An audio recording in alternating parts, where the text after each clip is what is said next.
The Orlando Magic? We've talked about numerous Brandon Ingram trade locations, but somehow Orlando are the betting favorite. Is that a surprise? I'll tell you why that is and what the Pels could get in return in today's episode of Locked On Pelicans. Let's go.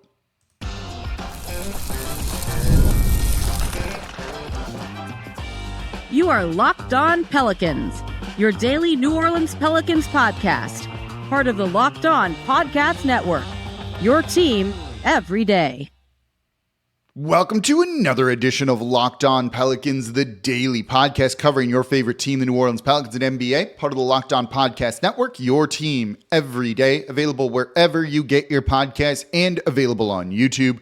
I'm your host, Pelicans Insider, credential member of the media, Jake Madison, at NOLA Jake on Twitter. Here with you on this Tuesday is what it is. And we're going to look at more Brandon Ingram trade rumors here because the Orlando Magic, per FanDuel, are the betting favorite to land Brandon Ingram. Seems a little strange, right? That's a bit of a surprise. And I'll explain why Orlando is maybe the betting favorite for it, what the Pels could get in return, and if this is realistic. Plus, CJ McCollum is an award winner. So that's coming up here in today's episode of Locked On Pelicans. Today's episode of Locked On Pelicans is brought to you by FanDuel. Make every moment more. Right now, new customers get $150 in bonus bets with any winning $5 bet. It's $150 with any winning $5 bet. Visit FanDuel.com/LockedOn to get started.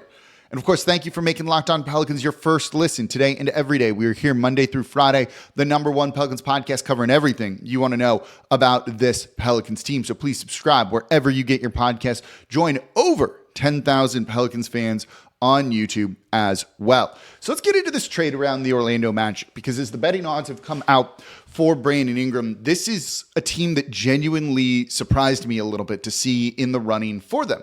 They were a good team this past year, and the Orlando Magic finished fifth in the Eastern Conference. They lost in 7 games to the Cleveland Cavaliers. For a young team that hadn't made the playoffs really in a minute or had much success, that's a really successful season. There's a lot of young guys on this roster. So why are you looking to change that, right? If you look at the guys who played the most games for them, Paolo Banchero is 21, Jalen Suggs is 22, Franz Wagner is 22, Wendell Carter Jr., more on him in a moment, is 24. Anthony Black was just drafted. He's 20, right? They're a young team. They're a young team. It's really kind of as simple as that when you look at all of these guys and what they were doing. Why do they need to make a change unless they're just kind of trying to really jumpstart contention a little bit more? And then maybe it is Brandon Ingram on their radar. But I think the real reason you're seeing the Orlando Magic in this, one is they're young. There's tradable guys there. You know, they're not going to be able to keep everyone, pay everybody, right? It's always kind of the issue here. So maybe you move 2 of them for one guy that's better than some of the players that they have now. And more on what that trade will look like in a moment here.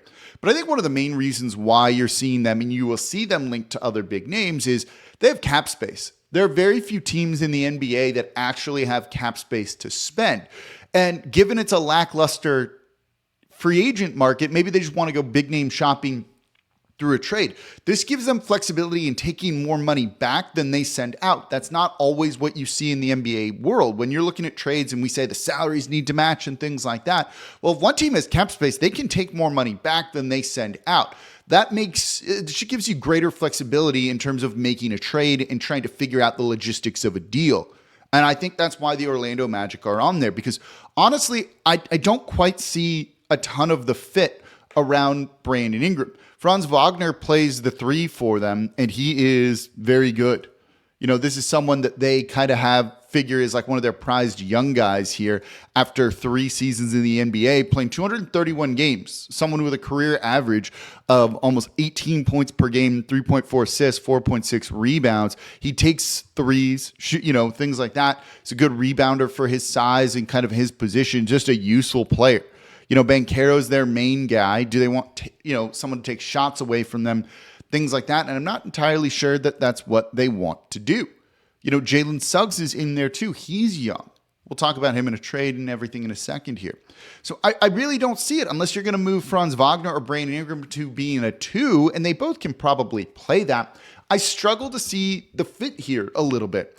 But one of the things when you look at a trade here is you can probably get a deal done without first-round picks being involved.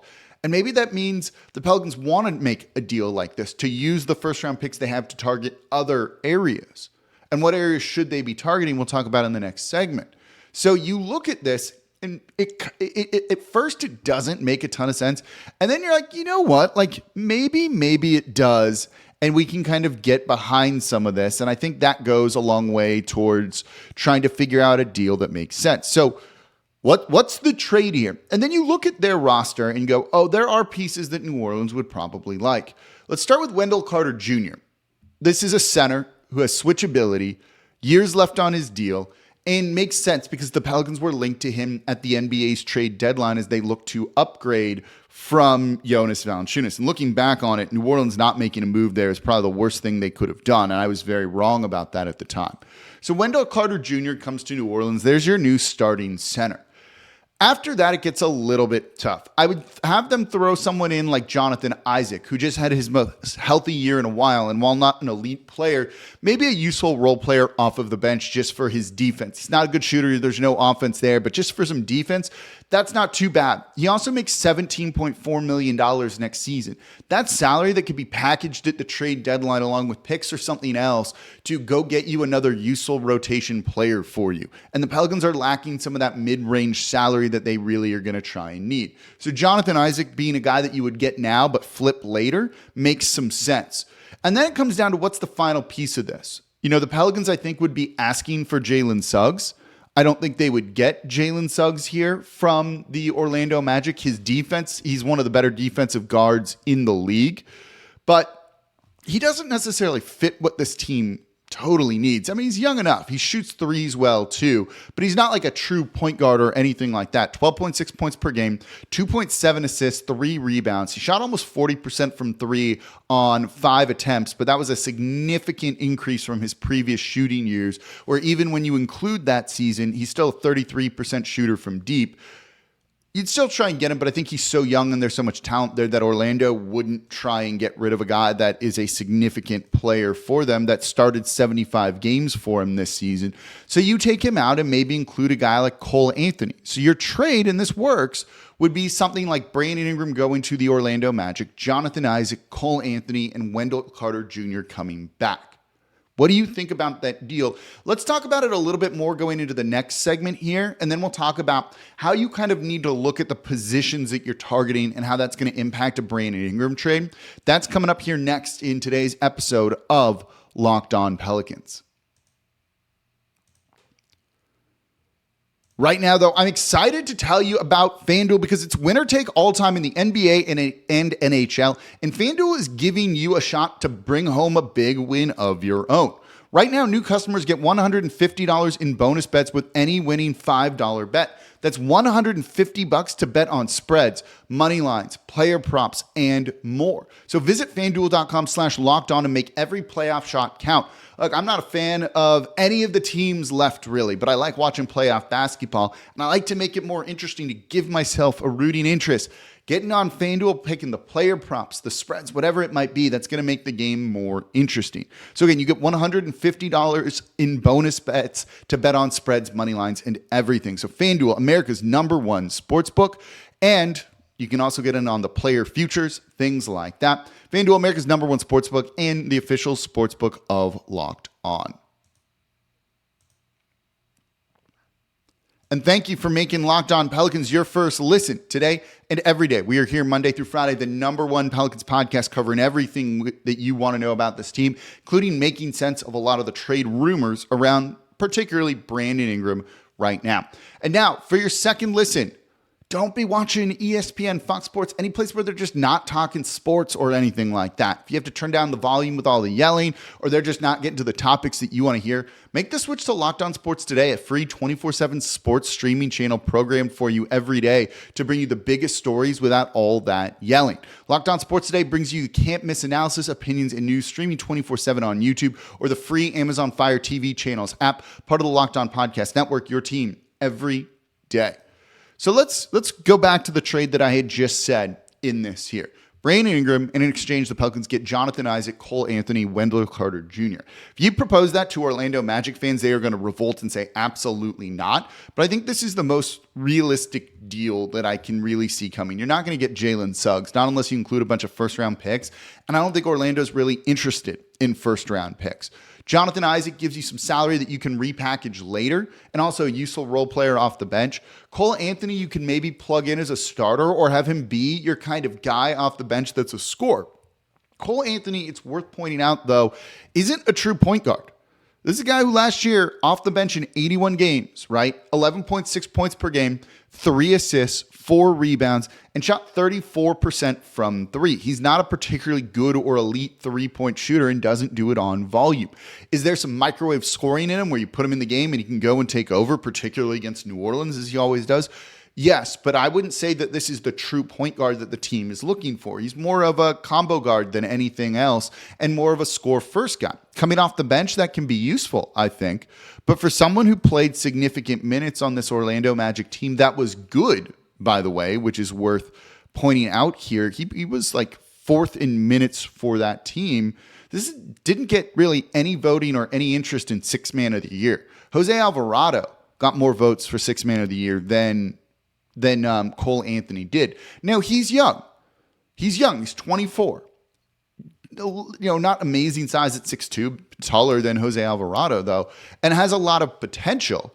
But it's worth keeping in mind that I don't think he's an elite player, and just because he lights up New Orleans, that's not necessarily a reason to go and try and get a guy like that. I think if you're doing this trade, you get one for sure starter in Wendell Carter Jr. and two, one guy that could be a starter, maybe Cole Anthony, or at least be a prominent role player for you off the bench. And then a guy like Jonathan Isaac, who, okay, whatever. And I think he would get moved later. That's kind of trading Brandon Ingram, it feels like, for depth, not for the difference maker. I don't think any of those guys on this team is a difference maker. I think Wendell Carter Jr. as your next starting center is useful, but I don't see him as like the guy that like unlocks everything for this team. He shoots threes. Last season he took 3.1 3-point attempts per game, 37.4%. But I feel like you can do better than that. He's not an elite rebounder. He's not an elite scorer. He's not like an above the rim, like dunk threat, lob threat, anything like that. It feels like if you're trading Brandon Ingram, and that's kind of gets to what I want to talk about in this segment, you got to do it for something elite, right? Trae Young, DeJounte Murray, I think fit that bill. If you get another center in there, it's kind of like not the main piece for it. Or you trade him, and we'll talk about them on Trade Target Thursday, the Cleveland Cavaliers, and do a whole show about that because you can come up with a million trades with the Cleveland Cavaliers, for Jared Allen or Darius Garland or maybe even both. That kind of fixes, I think, what the Pelicans are looking for when it comes to some of this. And so while I like the idea of Wendell Carter Jr. here, I don't think that's like as elite of a move as you want to make. And this is just kind of trading for depth. That's not necessarily what this team needs. You need them to take a step forward. If Wendell Carter Jr. somehow unlocks that, yeah, maybe. And I think a lot of y'all will point to PJ Washington and what he's done for the Dallas Mavericks. And that's true to an extent. But in that closeout Game 7 win, it was Derek Lively, the guy they drafted, that made a difference, and PJ Washington was flat out bad. Is there maybe a guy in the draft, a center, and we've looked at some of these names, Kyle Filipowski, right? Kel'el Ware is another option. Yves Missy, I think, could be an option too. And there's one or two others as well in there, right? Those are the type of guys that I'm maybe looking for to make a bigger impact. Having them and Wendell Carter Jr. isn't bad. But this just doesn't feel like the most exciting trade for me. Maybe just because I'm not super insanely high on Cole Anthony, given how his whole season went. So that's the way I kind of look at it with this. I would target specifically one of those positions, right? Point guard or guard or creation. I don't like using pure point or point guard. It can be a 2 guard. It can be a 3. I don't care. Someone who just has creation, right? And that's not Brandon Ingram's thing other than creating mid-range for himself. Creation, whatever that looks like, whether it's a point guard or another position, target that and go aggressively after it, right? Trae Young is a guy that will create. Even Murray will create, or at least fit in better, right? Or really go and upgrade that center spot. Jared Allen, Miles Turner, and that's probably out now, right? Given how well the Indiana Pacers have done. go after that type of guy that really elevates you. That would be significantly better than a Wendell Carter Jr. is. That's the direction I think I'd like to see them go. And then you can figure out everything else, whether it's in free agency. They're going to have, and we'll do a show on this, about $12 million to spend in free agency with their mid-level exception, one of the three. They have one of them available. That's probably what they're going to go with, right, to kind of fill a hole in free agency, because that's where they can do something. You also have potentially 2 draft picks here. So as you're building out your big boards and doing your scouting, and there's a consensus on the players kind of coming to fruition here, you can kind of see who you'll be able to get. And if you think there's an answer there, cool, you can go and fill that hole. Or does one impact the other, right? If you build out your big board, and I think there's going to be a bunch of big men available in that right spot for the Pelicans at 21 that I think could have a kind of Derek Lively II impact, maybe not be as good as him, but have the impact that he kind of had for this team. I think if you draft that, you don't need to go get a Jarrett Allen kind of guy. You can focus your efforts on Trae Young and whatever it might be. And I think that's maybe the direction New Orleans should go with. Or as they're building up their big board and they're like, I don't like any of the big men, but there's a guard prospect or two in there. And there is, right? There's 1 or 2 guys that make sense for the Pelicans in that range. And I think that's the type of thing that maybe that's going to influence what you are doing when it comes to the trade market with Brandon Ingram, right? If like Isaiah Collier falls to 17, like, is that the type of guy you want to then try and draft, right? And I think that's what you could kind of look at. Devin Carter had a very good combine. He's out of Providence. Could he be that kind of point guard that you need, even if I think he's not quite kind of like the passing first point guard? So when you look at that, maybe one influences the other. And again, that's why you're not seeing a ton of traction on Brandon Ingram rumors or things like that yet, because there isn't going to be a market yet. There's teams still playing. There's some teams that need to hire head coaches. This is always going to be a bit of a drawn-out process and not something that was resolved right away, and was probably going to get resolved closer to the draft or sometime soon after it, I think. And now with the draft being 2 days, the first round is on one day, the second round is on another day. I don't know what my hair is doing here. That opens things up for a little bit more tinkering between picks, between rounds. And I think that's when you're going to see like a flurry of deals get done. And I find that to be kind of interesting, because that's where we haven't seen this before, because this is the first year that they're doing those 2 rounds in the draft on different days. That maybe opens things up for more trades, because guys, front offices have time to kind of discuss, reevaluate in a way that they haven't before. And we'll see how that goes. But I think that could be kind of influential on it. But let me know what you think. Cole Anthony, Wendell Carter Jr., and Jonathan Isaac for Brandon Ingram. Is there a needle mover in there? Is it more, we'll wait and see what another trade could be, or even just re-sign Brandon Ingram? Let me know what you think in the comments down below on YouTube. So coming up next, CJ McCollum Award winner. I'll tell you what he won and why I like this. I think this is a great thing for the team, for CJ McCollum in particular here, with what they're trying to do in terms of building the fan base and connection with the city. And also, we're about to hear some news, hopefully good news, about Herb Jones. That's coming up here next in today's episode of Locked On Pelicans. Right now, though, I'm excited to tell you about PrizePicks, because PrizePicks is America's #1 fantasy sports app with more than 3 million members. It's the easiest and most exciting way to get in on the action while you watch your favorite sports and players. You just pick more or less on 2 or more players and their stat projections, and you watch the winnings roll in.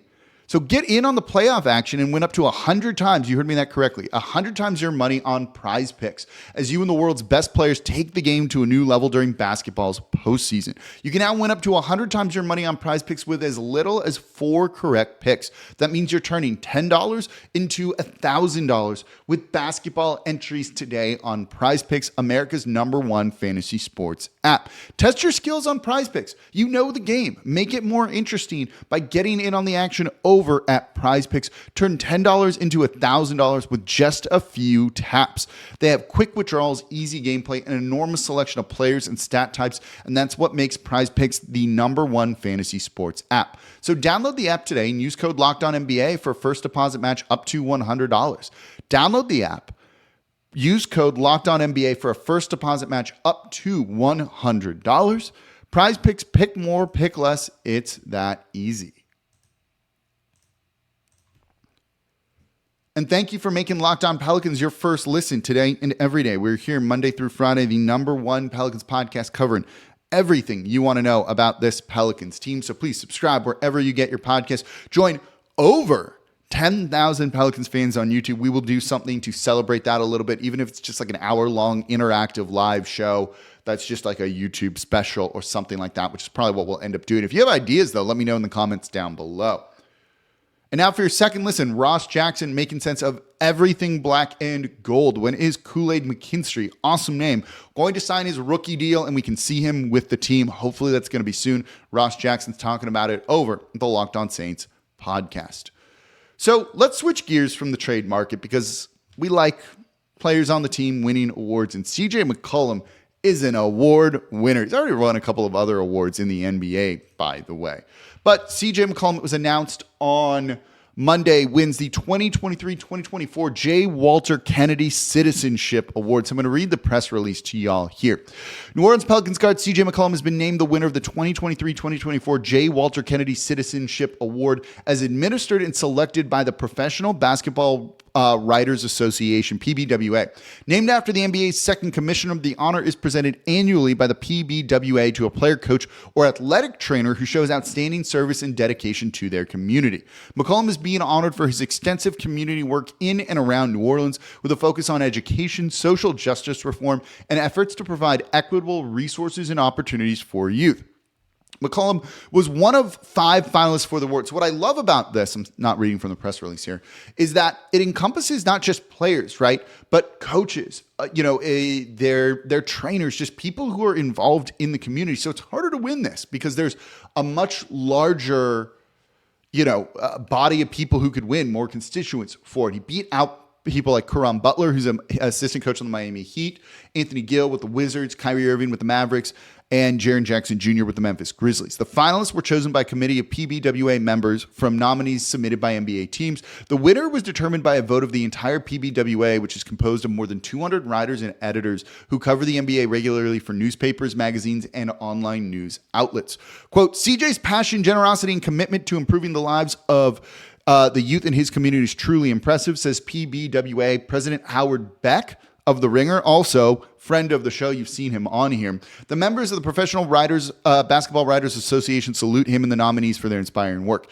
In January, McCollum partnered with the nonprofit College Beyond to launch the McCollum Scholars Program, a needs-based scholarship program that will provide 11 New Orleans students with $100,000 each, total commitment of $1.1 million, to pursue 4-year degrees. As part of the initiative, the McCollum Scholars will also be offered academic coaching services, mental wellness resources, career preparation, and internship placement. The program aims to close the education, literacy, and racial wealth gaps through access to quality education and create pathways to obtaining a post-secondary degree.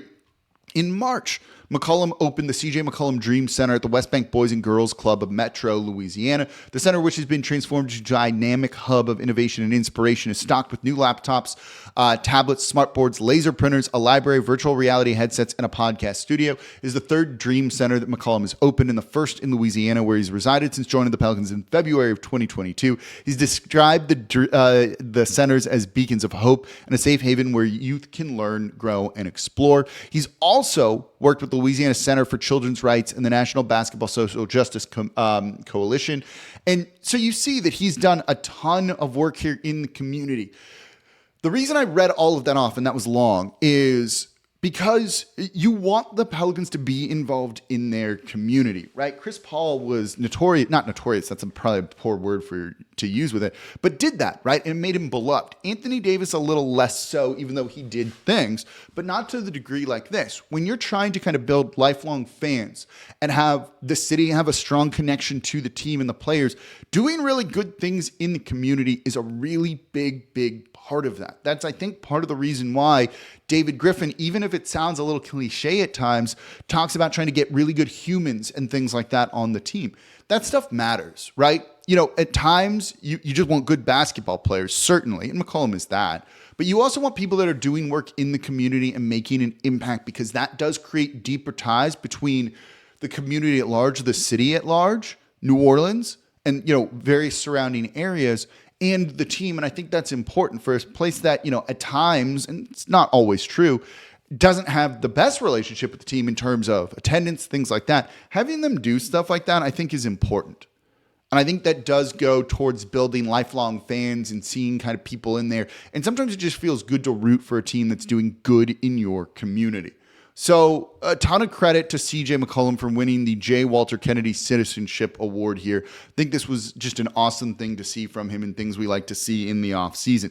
We're expecting tomorrow, I'm recording this on the 20th. Tomorrow, though, the 21st, maybe when you're listening to this. So today. So tomorrow, whenever you're listening, is the announcement of the all defensive teams in the NBA. And we are hoping to get good news about Herb Jones and see where he will fall. He is almost certainly going to make one of the teams. Almost certainly going to make one of the teams. It should be the first team. It absolutely should be the first team. Will that actually be the case? We'll see. He should have made this before. But this year, Herb Jones finished 5th in Defensive Player of the Year voting. He was the top non-center here. And, behind Rudy Gobert, Victor Wembanyama, Bam Adebayo, and Anthony Davis. So the first non-center to make it, finishing 5th in the voting, should mean first team, right? That really feels like it should be first team on the balloting. But we'll see. Sometimes it just gets a little bit weird here. And so let's find out what happens. We're going to do a segment on it for sure. I hope to do Herb Jones Award winner. I mean, he's going to be on one of the teams. Should be on first team. It'd be a travesty if not. We'll see. We'll talk about the voting, the breakdown from it, and kind of the respect Herb Jones is getting from around the league in hopefully a very positive way. That's probably coming up in tomorrow's episode of Locked On Pelicans. That's going to do it for this episode of Locked On Pelicans. Thank you all so much for listening. As always, I'm your host, Jake Madison, at NOLA Jake on Twitter. We are part of the Locked On Podcast Network, your team every day. Subscribe wherever you get your podcast. Join over 10,000 Pelicans fans on YouTube. And I'll see y'all tomorrow.